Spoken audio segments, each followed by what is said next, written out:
What's up, guys? It is Sam here, and I wanted to talk about Tesla's press release today and their SEC filing, which I found an error in.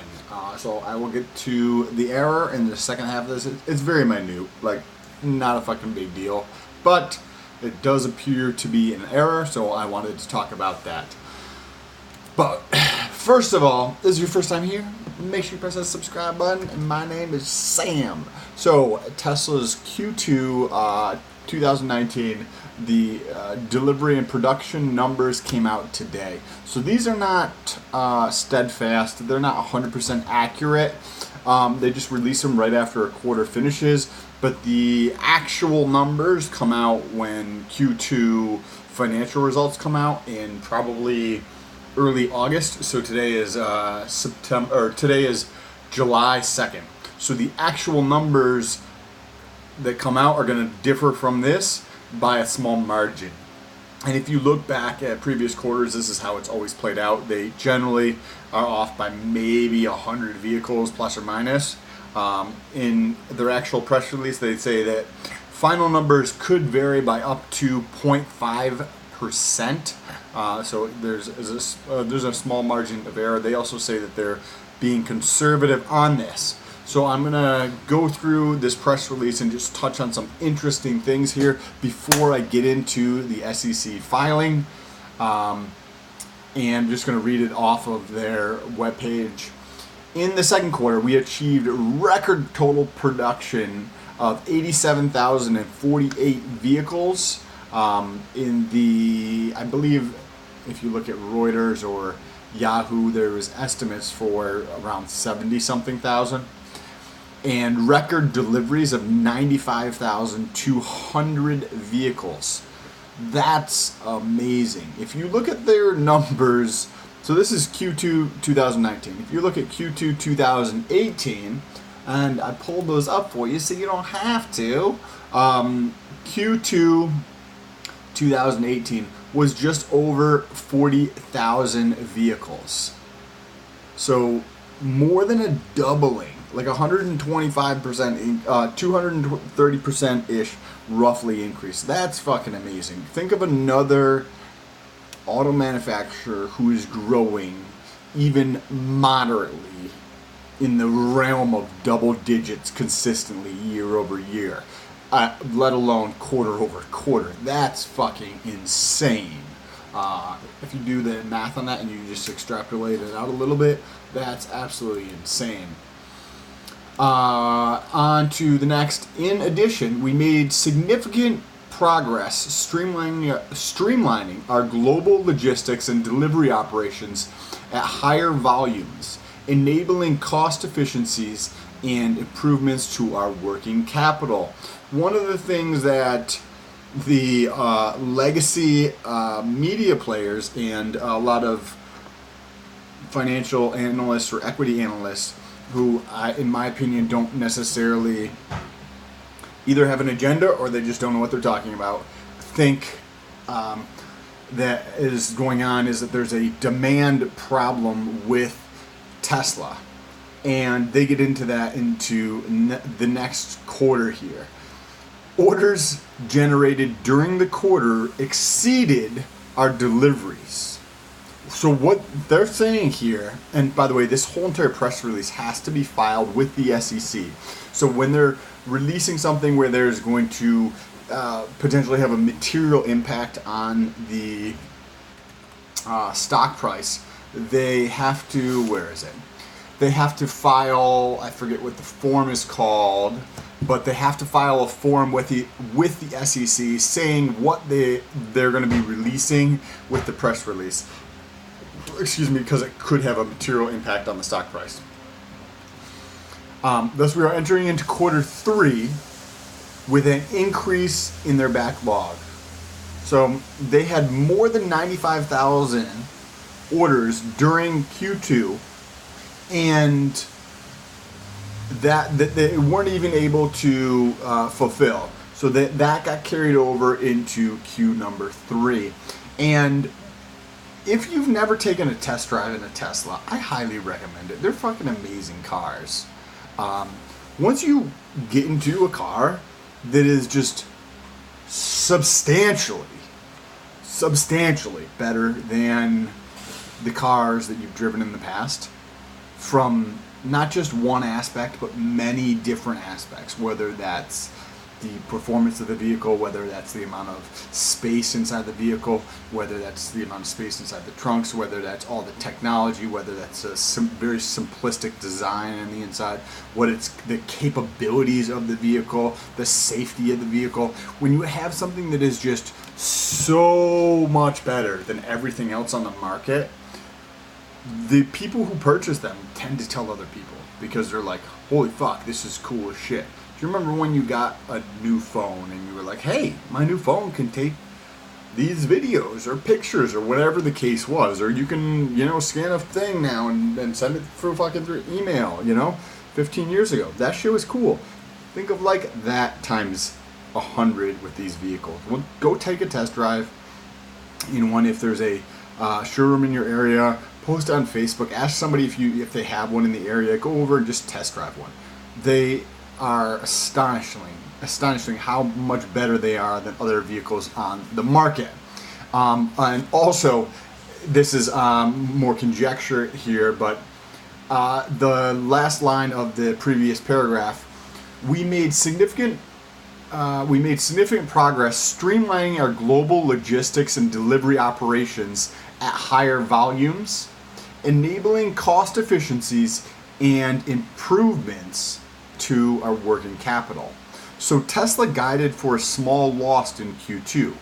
I think that this could be an indicator for a small profit in Q2, which, as I mentioned earlier, the financial results will probably be reported in early August. So we'll see how that plays out as the next 30 days or so, 45 days go by, and we'll see what more information comes out.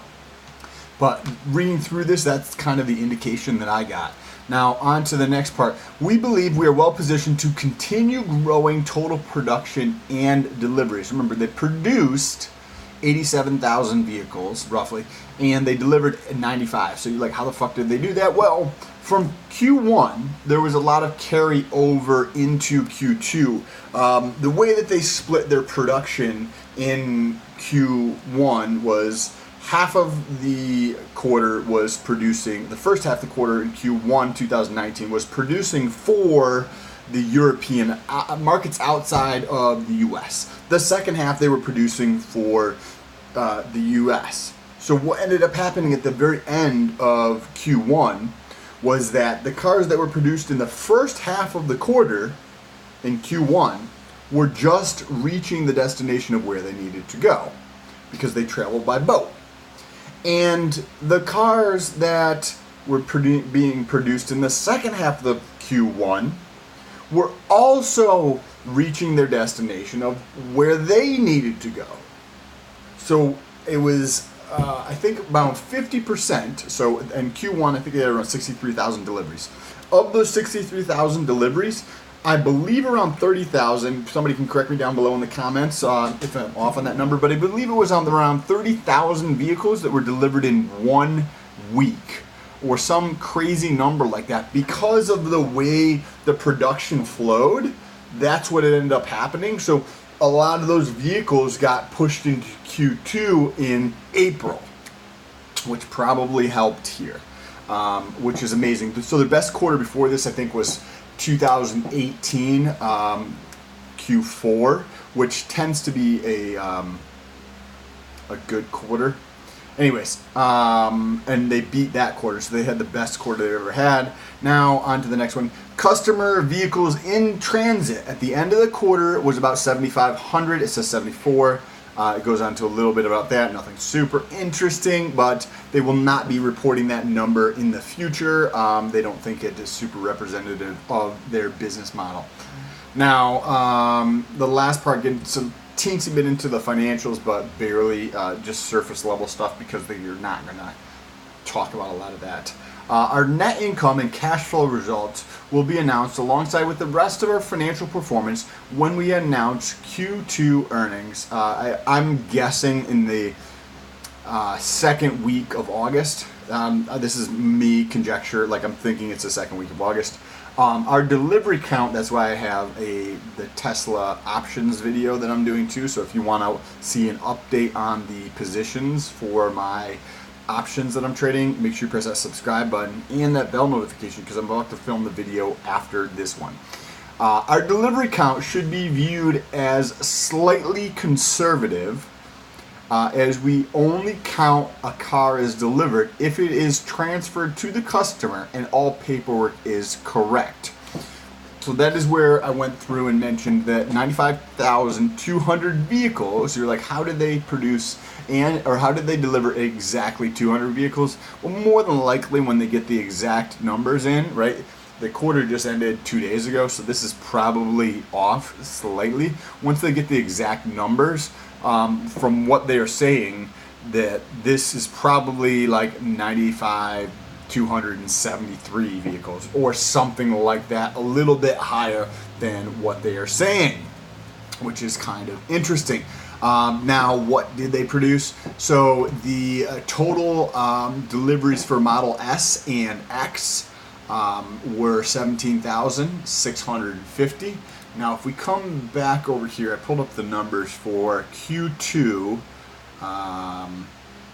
For Q2 2018, well, I saw a slight drop. So Model X in Q2 2018 saw 11,370 vehicles, and Q2 2018 for Model S saw just under 11,000 vehicles, so roughly 22 and change thousand vehicles delivered in quarter number 2 in 2018. So if you look, that's actually a little bit of a decrease, but if you look on the sequential, which would be, where are we at?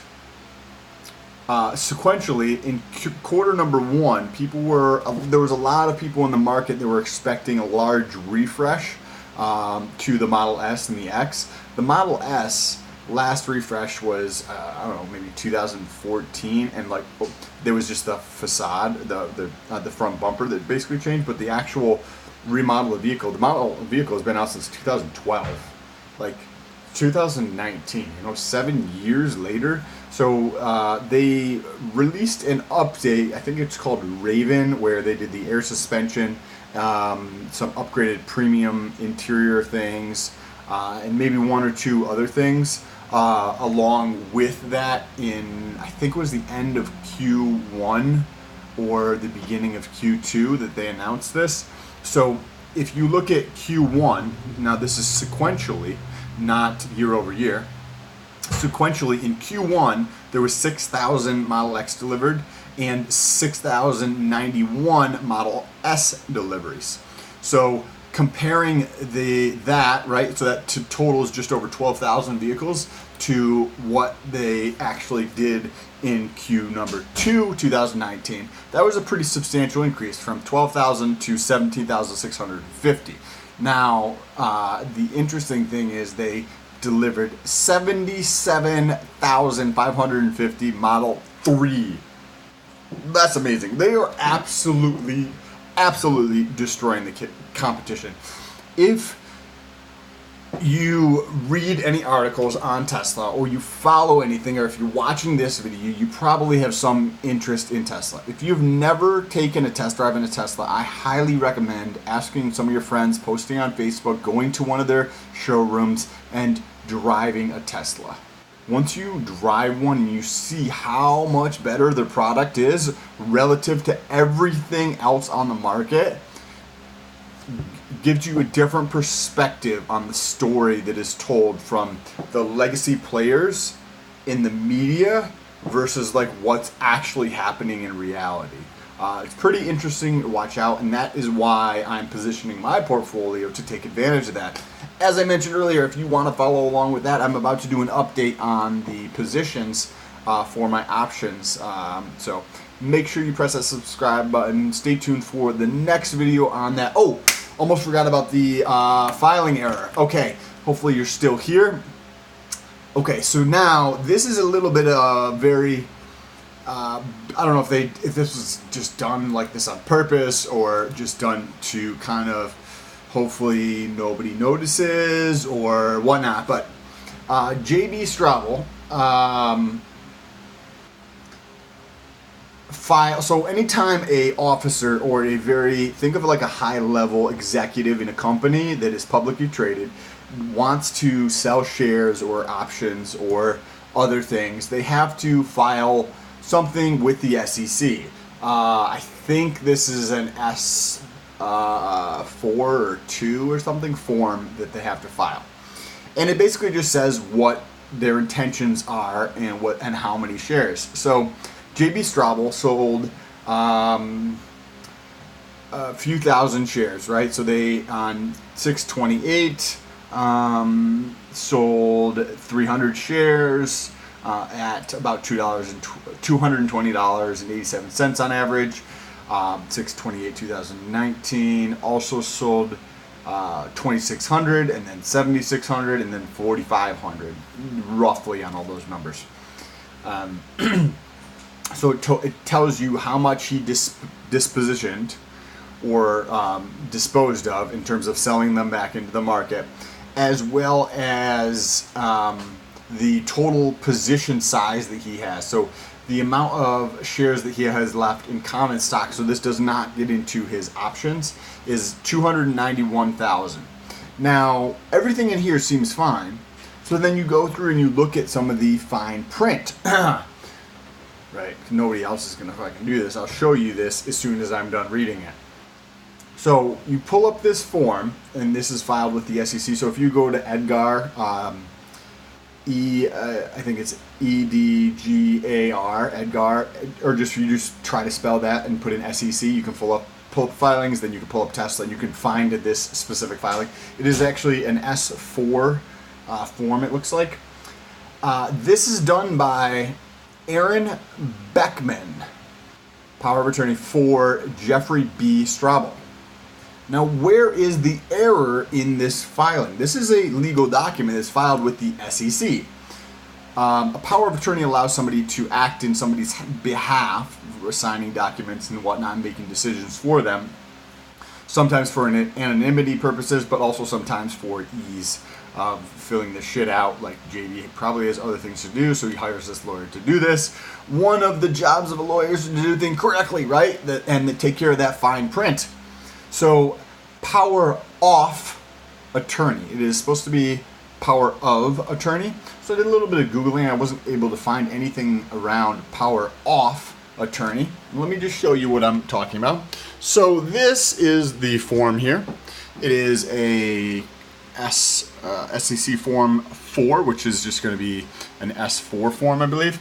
Now, and this talks about, JB right here. I don't know whose address that is, but I could Google it. It's probably related to the company. This says common stock. It tells you the date here, S1. This is just the notes down here if you care to read them. Over here, this tells you how many shares, D, so it's A or D. So this is like acquire or dispose of shares. So D, meaning he's disposing of shares, and this tells you the amount. This is the average share price that he disposed of 300 shares at, so $20.87 on average, and he sold 300 shares. That's the total position size, so he's reducing his position size. And if you come down here, it says by Aaron Beckman, power off. This is supposed to be power of attorney for JB. It's not off. I don't have a law background at all, but I do have a tiny, teensy little bit of an elementary understanding of power of attorney. So I could be 100% wrong. Somebody can let me know down below in the comments, or share this with somebody who has a legal background, and they let me know in the comments. I would be interested to know if I'm completely fucking wrong on this, or if that actually is a mistake. I think it is a mistake. So that's why I will put it into the title. If you want to see other videos like this in the future, don't forget to subscribe and share this video with somebody else. If you hear somebody else talking about Tesla, Share this video with them if you think this would bring them value. Peace.